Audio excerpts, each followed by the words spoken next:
Hi guys, welcome to a previous year question series that we have started specifically for your CDS and AFCAT examination. And मैंने वो cap से start किया because ये एक ऐसा portion है जिसको लेके बहुत सारे बच्चे हमेशा नर्वस ही रहते हैं कि पता नहीं क्या हो जाएगा. Just to show you previous year question हम इसलिए कर रहे हैं ताकि हमें थोड़ा सा लेवल का अंदाज़ा हो जाए किस लेवल के क्वेश्चन पूछे जा रहे हैं. And you can even guess the pattern. आप पैटर्न देख सकते हो किस टाइप का पैटर्न है पेपर में. So to analyse the exam more briefly we are going to go topic wise for each PYQ and we are going to do 10 previous year question papers. ठीक है, 10 previous year question papers हम करने वाले हैं so that हमारी एक proper smooth training हो जाए to solve these questions. And I want कि जब आप इनको सॉल्व करो you should solve them thinking कि आप फाइनली पेपर में ही सॉल्व कर रहे हो. ठीक है, ऐसा अपने दिमाग में सोच के फिर आंसर करना है कि हम पेपर में बैठ चुके हैं और मैं पेपर में ही आंसर कर रहा हूँ या कर रही हूँ. इससे क्या है, इससे your brain will work in a function जैसा वो टेस्ट में फंक्शन करेगा और फिर आप चेक कर सकते हो कि आप किस पोर्शन में लैक कर रहे हो या फिर are you able to focus और not focus, because this is a very big issue. आपको 2 घंटे मिलेंगे पेपर सॉल्व करने के लिए. उन 2 घंटों में you will have to retain your focus. Now if I talk about facts तो जनरली जो हमारा ह्यूमन ब्रेन है वो 45 मिनट्स मैक्सिमम फोकस रिटेंशन लेता है. हमारे पास 2 घंटे हैं, यानी हर घंटे के बाद आपके पास 15 मिनट ऐसे होंगे जिसमें आपका फोकस उतना नहीं होगा जितना बाकी टाइम पे रहा होगा. राइट, तो उस टाइम पे हमें क्या करना है, उन 15 मिनट में just take a reading of the remaining questions. Simply reading लो. जब फोकस लूज हो रहा हो ना तब रीडिंग ले लो एक बार. उससे क्या है, again your brain starts to function कि नहीं भाई मैं पेपर में हूँ और मुझे उस तरीके से सोचना है कि मैं पेपर दे रहा हूँ. सो this is only going to help you. If you read the paper, it is going to help you out so that you are able to understand कि कहाँ पे गलती हो रही है और क्या चीज़ है जिस पे मुझे और ज़्यादा फोकस करने की ज़रूरत है. Another pro tip, never solve synonyms and antonyms together. इकट्ठे सॉल्व कभी नहीं करने. क्यों? क्योंकि 10 क्वेश्चन मान लो आपने सिनोनिम के किए हैं, उसके बाद आपका दिमाग ना सिनोनिम के उसमें बैठा होगा पैटर्न में. तो अचानक से जब आप एंटोनिम सॉल्व करने लगोगे तो you might mark the synonyms in antonyms. इससे क्या होगा, इससे आप केयरलेस तरीके से नंबर कटवाओगे अपने और बाद में रियलाइज होता है जब घर पे जाते हैं and then you feel really really tragic. So I don't want you all to go through that much of tragedy. मैंने बहुत बच्चे देखे हैं जिनके साथ ये सीन हो जाता है. तो क्या करना है, मान लो आपके पेपर में कभी भी वैसे सिनोनिम्स और एंटोनिम्स ना एक ही साथ में कभी नहीं दिए होंगे, हमेशा उनमें गैप होगा, इसीलिए गैप दिया जाता है. अगर मान लो साथ में भी आ गए तो सिनोनिम सॉल्व कर लिए, उसके बाद कोई और क्वेश्चन जैसे रीडिंग कॉम्प्रिहेंशन कर लो या PQRS वाले क्वेश्चन कर लो, फिर उसमें से ब्रेक ले लो, उसके बाद एंटोनिम करो. ठीक है, ऐसे ही PQRS और S1 S6 साथ में नहीं करने. It will become too much of concentrated work and I don't want कि आप एकदम से बहुत ज़्यादा काम अपने दिमाग पे लेके चलो.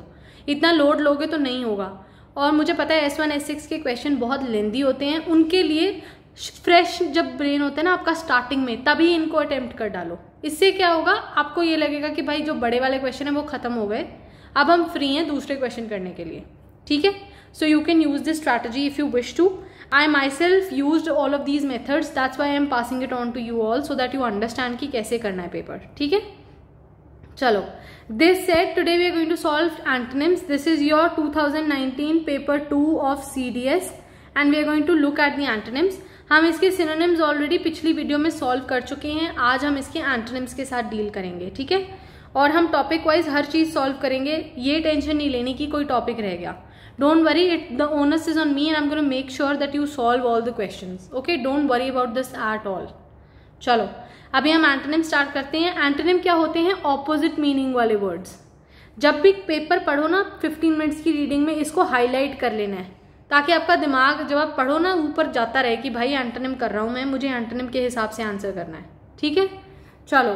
First question, beauty lies in the eyes of the beholder. यहाँ पे आपको ब्यूटी वर्ड का एंटोनिम बताना है क्या है.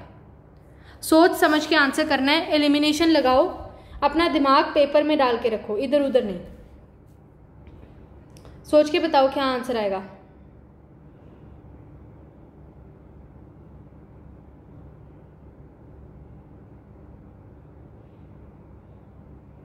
What is the answer?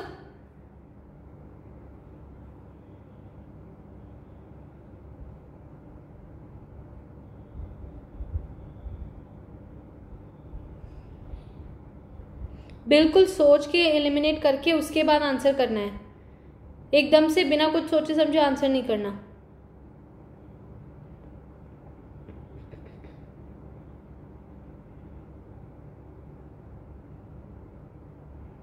What is the answer?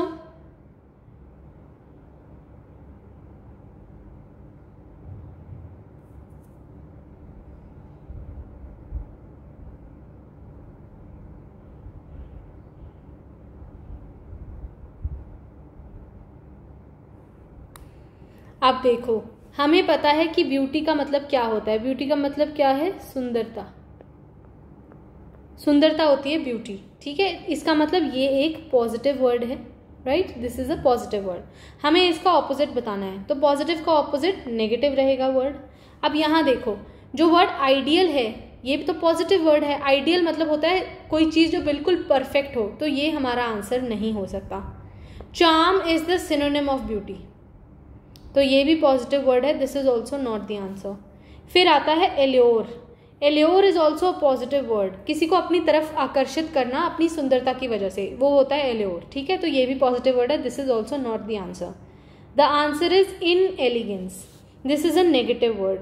अगर अकेला एलिगेंस होता तो वो भी एक पॉजिटिव वर्ड था और ब्यूटी का सिनोनिम ही था, तो ये भी गलत हो जाता। लेकिन एलिगेंस के आगे लगा हुआ है इन, जो इसको नेगेटिव बना रहा है, इसलिए हमारा आंसर हो जाएगा in elegance. Next question, reading details about suicide cases can push vulnerable people taking the extreme step. Vulnerable जो वर्ड है, आपको इसका एंटोनिम बताना है क्या है। What is the answer for vulnerable?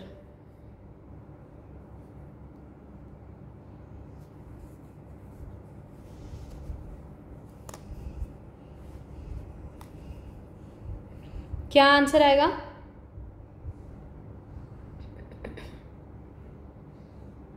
सोच के आंसर करना है। आई नो इसमें दो ऑप्शंस में फंसोगे, कोई बात नहीं, दिमाग लगाओ अपना।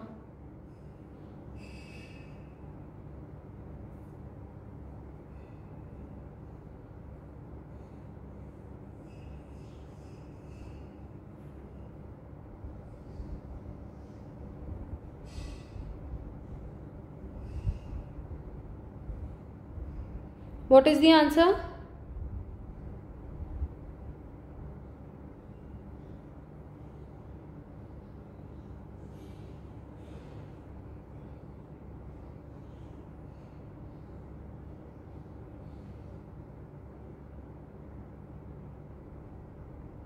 ओके, अब देखो, वल्नरेबल जो वर्ड है ये एक नेगेटिव वर्ड है।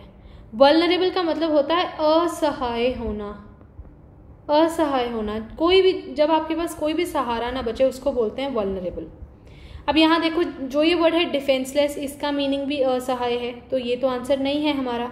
वल्नरेबल नेगेटिव है, तो इसका आंसर पॉजिटिव वर्ड आएगा, ठीक है। तो ये डिफेंसलेस भी नेगेटिव है।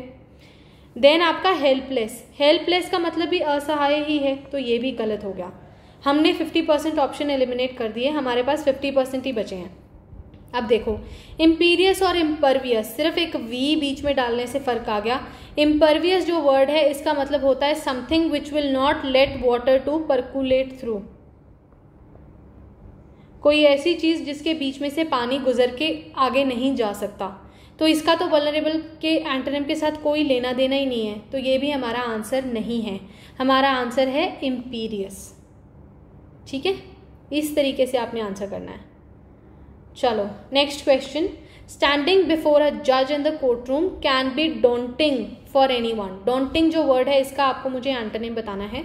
आराम से सोच समझ के आंसर करो, क्या आंसर आएगा इसका। ऑप्शंस एलिमिनेट करो। एंड सीडीएस के पेपर में अगर आप 50% ऑप्शन एलिमिनेट कर देते हो, तो you should take the risk of answering. You should definitely take the risk of answering.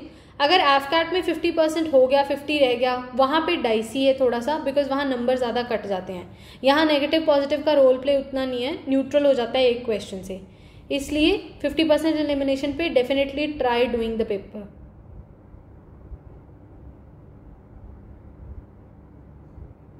क्या आंसर आएगा?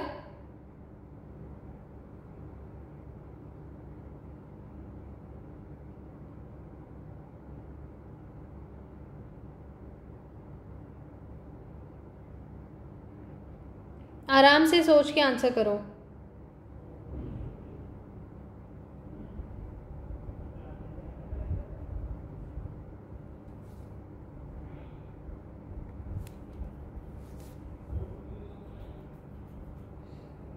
ये वर्ड डॉन्टिंग आपने कहीं ना कहीं ज़रूर सुना हुआ होगा। सोच समझ के आंसर करना है इसका। I think most of you would know कि डॉन्टिंग का क्या मतलब होता है।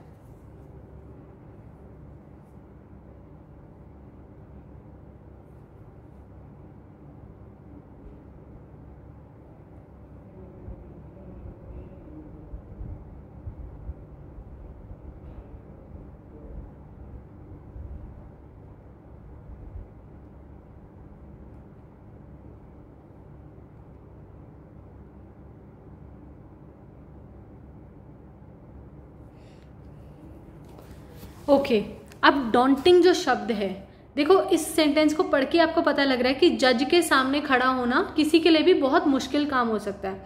डॉन्टिंग का मतलब होता है वो चीज़ जिससे आपको डर लगे, वो चीज़ जिससे आपको डर लगे। ठीक है, तो इसका मतलब डॉन्टिंग क्या बन गया? Negative word. इसका ऑपोजिट रहेगा पॉजिटिव वर्ड। अब यहाँ देखो, अनकंफर्टेबल नेगेटिव वर्ड, नहीं हो सकता आंसर। डीमोरलाइजिंग, जो डी से स्टार्ट होते हैं वर्ड, मैंने आपको पहले भी बताया था, वो नेगेटिव होते हैं, तो ये भी हमारा आंसर नहीं होगा। ऑफ पुटिंग का मतलब होता है किसी को दूर हटा देना, तो ये भी हमारा आंसर नहीं है। आंसर है encouraging, which is a positive word. ठीक है, इस तरीके से दिमाग लगा के आंसर करना है। चलो next, he has been facing a kind of intimidation by his friends for last 2 years। Intimidation word का आपको मुझे ऑपोजिट बताना है क्या है। सोच समझ के एलिमिनेशन कर लगा के फिर आंसर करना है, ऐसे ही आंसर नहीं करना।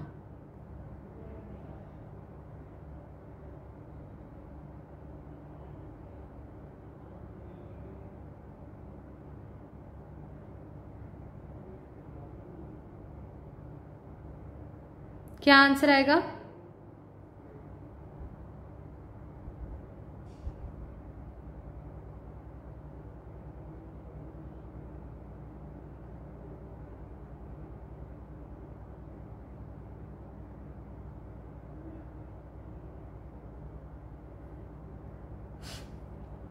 ऑप्शंस देखो फिर आंसर करो सोच समझ के।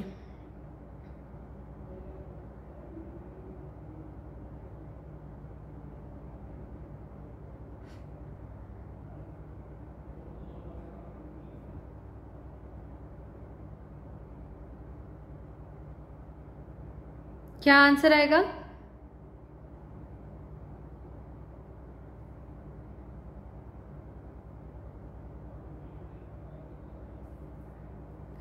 ओके, सो जो वर्ड इंटिमिडेशन है ये डॉन्टिंग वर्ड का सिनोनिम है।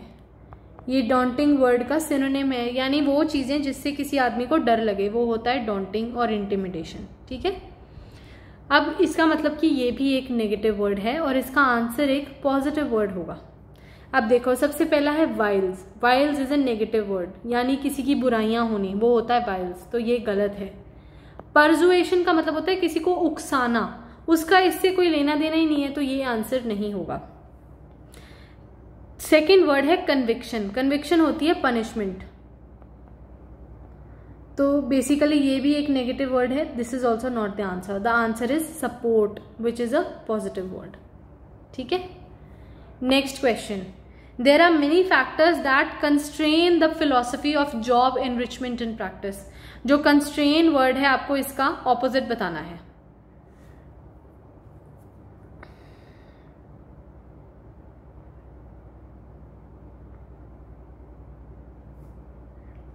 क्या आंसर आएगा?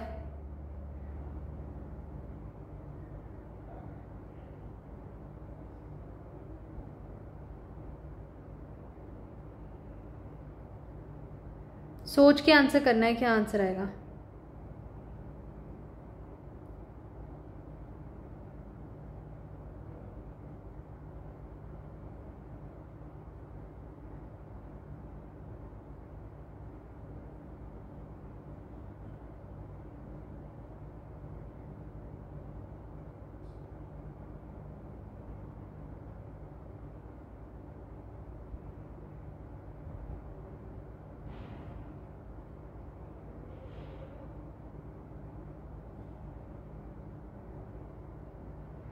What will be the answer?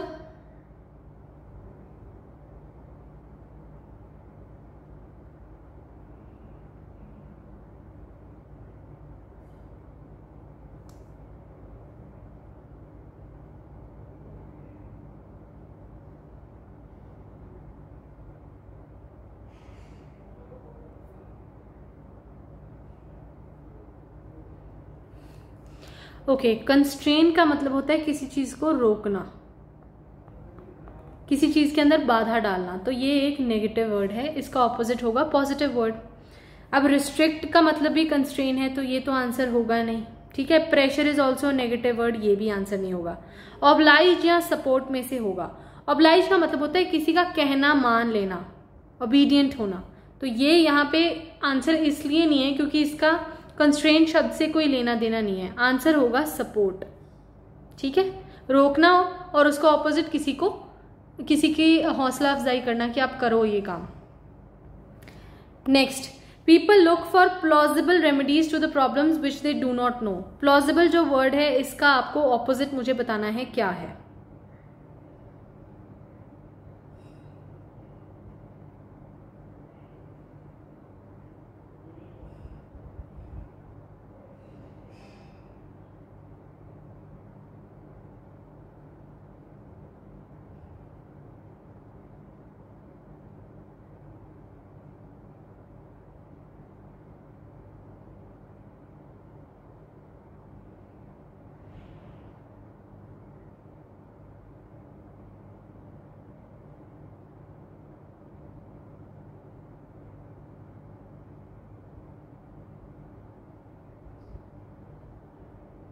What is the answer?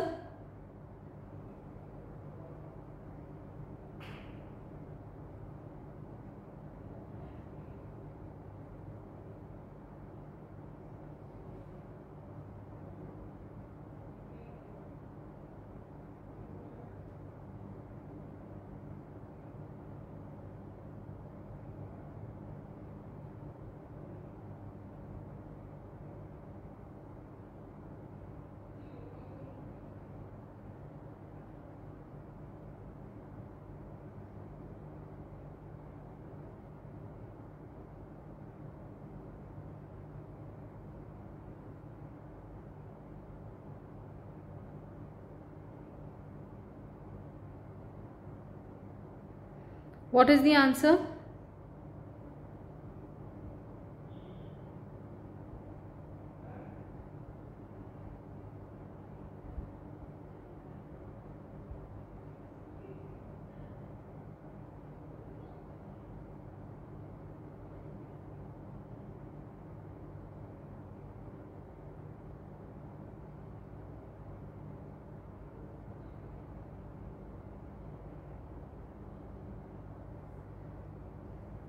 क्या आंसर आएगा?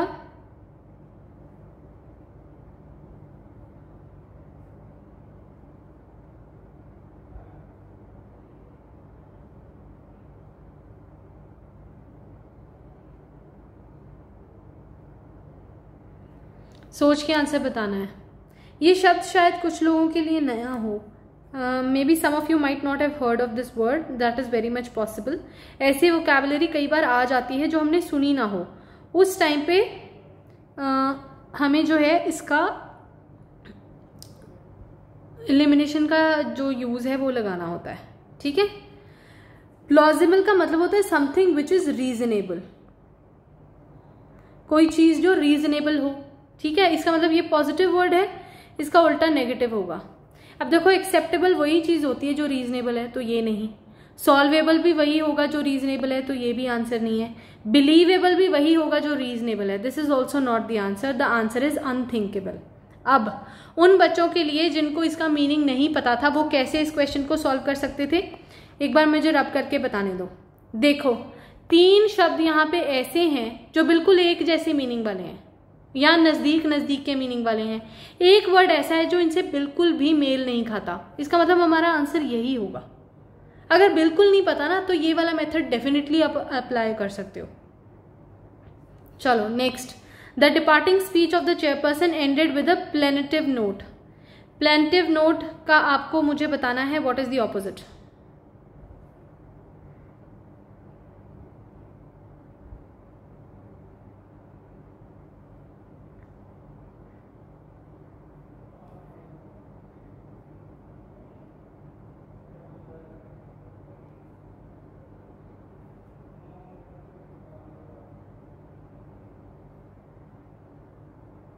क्या आंसर आएगा?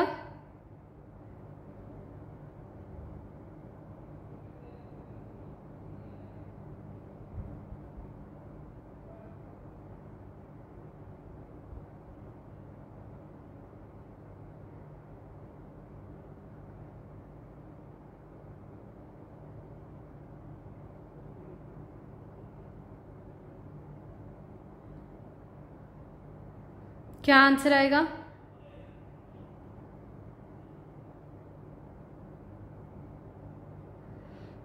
पिछला मेथड इस क्वेश्चन पे लगा के देखो जिनको आंसर नहीं पता।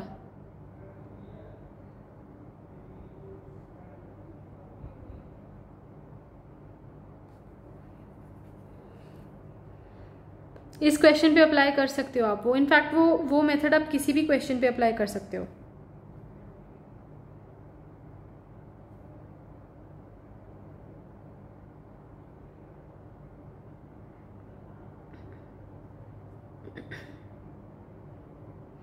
क्या आंसर आएगा?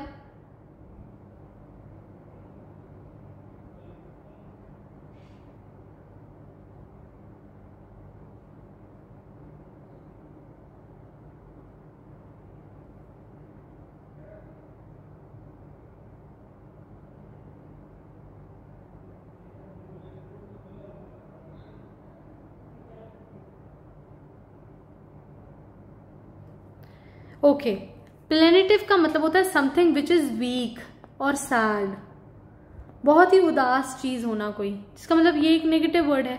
अब यहां देखो जो वर्ड मेलंकलिक है इसका मतलब भी सैड होता है, तो ये गलत है।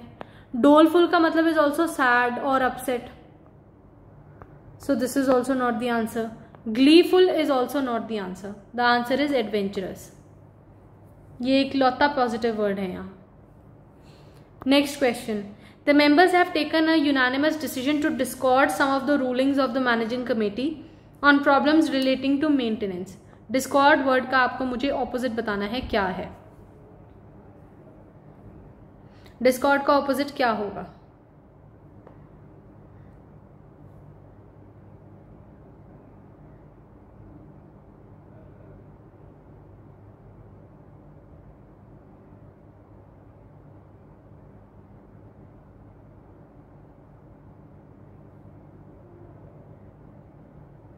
क्या आंसर आएगा?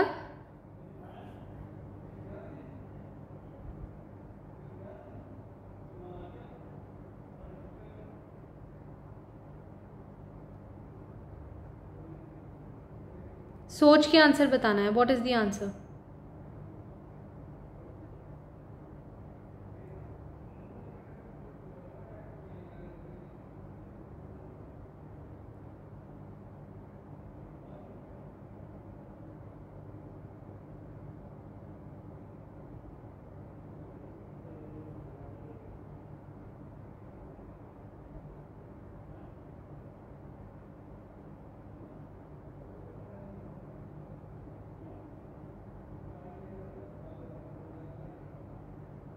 आराम से सोच के बताओ क्या आंसर आएगा इस क्वेश्चन का।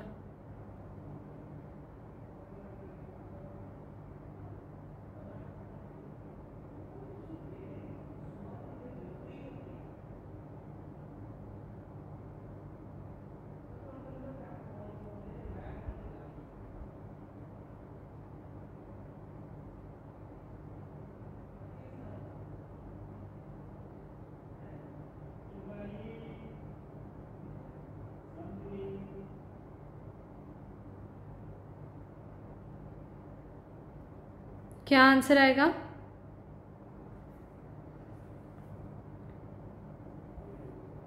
डिस्कॉर्ड वर्ड का मतलब क्या होता है? ये काफी इजी वर्ड है, आपने सुना हुआ होगा इसको कहीं ना कहीं।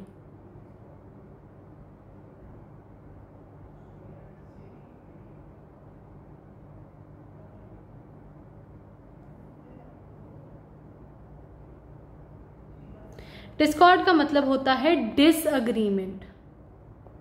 डिसएग्रीमेंट यानी ये एक नेगेटिव वर्ड है।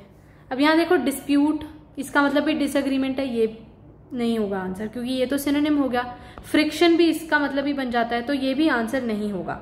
आपने इतना कर लिया होगा मुझे लग रहा है। डिसेंशन पे आके आप रुक गए होगे, डिसेंशन भी डिस्कॉर्ड का सिनोनिम है, ये भी आंसर नहीं है, आंसर इज अकॉर्ड यानी agreement. Next question, the insolent nature of the speaker had provoked the members of the house and this led to pandemonium. Insolent जो वर्ड है उसका आपको ऑपोजिट बताना है मुझे, क्या है?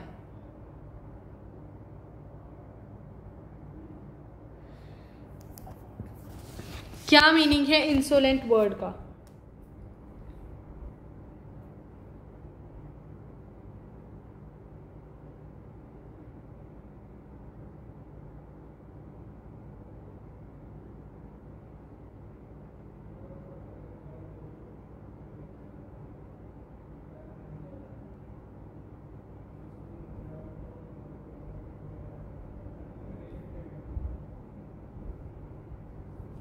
क्या आंसर आएगा?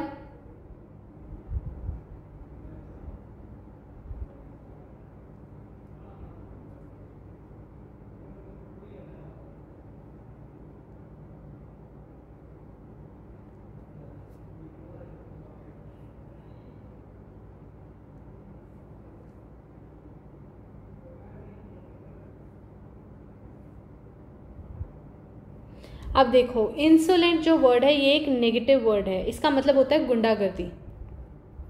तो यहाँ पे ऑटोक्रेटिक का मतलब ही इंसोलेंट है, तो ये तो नहीं आंसर होगा। Impudent is also negative word, synonym of insolent, not the answer.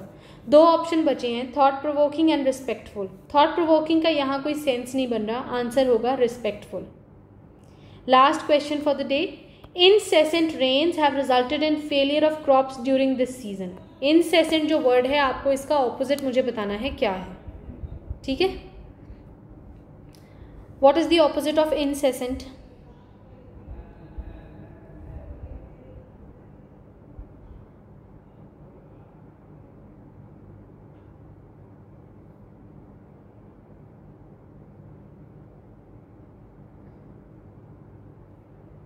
क्या आंसर आएगा incessant का?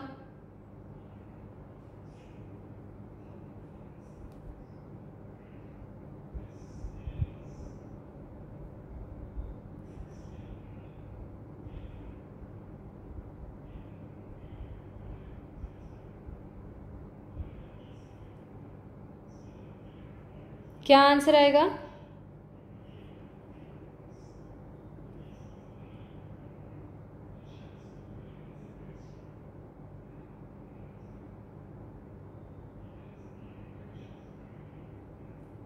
सेंटेंस पढ़ के ना समझने की कोशिश करो कि ये क्या बोल रहा है, what is the sense of the sentence. Incessant का मतलब क्या है? मैंने आपको अभी बताया कि जो वर्ड जिसके आगे इन लग गया वो वर्ड भी नेगेटिव ही है, हमने ऊपर तक देखा है ना, 3-4 एग्जांपल्स देख ली हमने। इनसेसेंट होता है लगातार चलता रहे, and it is usually unpleasant, usually unpleasant. वही बात, ये भी नेगेटिव वर्ड है, IN इसके आगे लगा हुआ है। तो यहाँ देखो, जो चीज लगातार चलती रहे है ना, तो परसिस्टेंट तो इसका सिनोनिम हो गया, गलत है। सीजलेस भी इसका सिनोनिम है, नॉट द आंसर। कंटिन्यूअल भी इसका सिनोनिम है, द आंसर इज स्पोरैडिक, यानी रुक रुक के, कभी रुक गई कभी फिर आ गई। So that is the opposite of incessant। Alright, so with this we conclude your synonyms and antonyms of 2019 paper 2 of English for CDS exam। I would suggest आप सब लोग एक डायरी लगाओ जिसमें आप रोज के बताए जाने हुए वर्ड्स को लिखो, उनके मीनिंग को लिखो, and every morning when you get up take a reading of the diary, उसकी एक रीडिंग लो ताकि आपको आपकी मेमोरी में वो बैठ जाए बातें, ठीक है? फिर इवेंचुअली आपको एग्जाम डे पे स्ट्रेस नहीं होगा कि भाई मुझे आते नहीं है क्वेश्चंस, ठीक है ना? So just for your own sake, please read whatever you write in your vocab diary and keep practicing, keep revising। ये PYQ series अब हम daily लेके आएंगे, and please don't forget to like, share and subscribe our channel। Thank you so much for watching the video, and I'll bring another class for you all very, very soon। Bye guys, have a great day।